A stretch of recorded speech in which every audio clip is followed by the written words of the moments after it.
backpack program was started to provide food to children in times that they're not in school. Schools help with breakfast and lunch, what happens when they go home at night or on the weekends or holidays. This gives them an opportunity to bring food home, do it in a way where they're not embarrassed that other children would know that they are in fact bringing food home. So in 2015, 2016 at the Distinguished Speaker Series, we heard Liz Murray speak at UB about her book, Homeless to Harvard. Her and her sister were children of drug addicts. The food that they had ran out typically because the parents spending money on drugs, and then they only had a toothpaste tube to share as a meal. She said no child chooses hunger.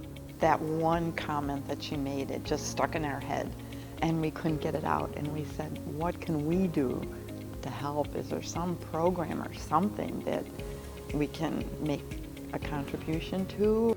I asked if my wife and I could see one of the schools that is implementing that program. We were touched after the tour of Houghton Academy. During that tour is when I realized it's a school that my mom and her sisters went to when they were children just before the Great Depression. It became very important to us at a personal level. To kind of honor what they went through in some way, even though they are no longer alive.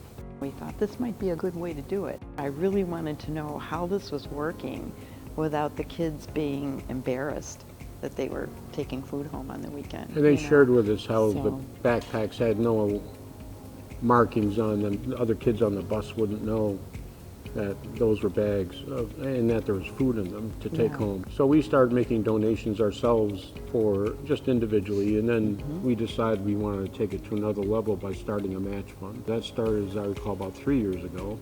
Our goal is hopefully to, in this year, 2023, to break $250,000 total.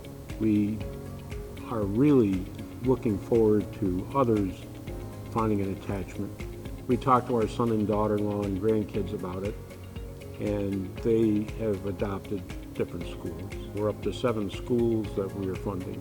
We're looking for alumni and folks who are near schools that are supported by the backpack program to adopt a school as well. Get connected to FeedMore, get connected to a school, and annually adopt that school. With that kind of support, Barbara and I will continue to provide funds for a match fund.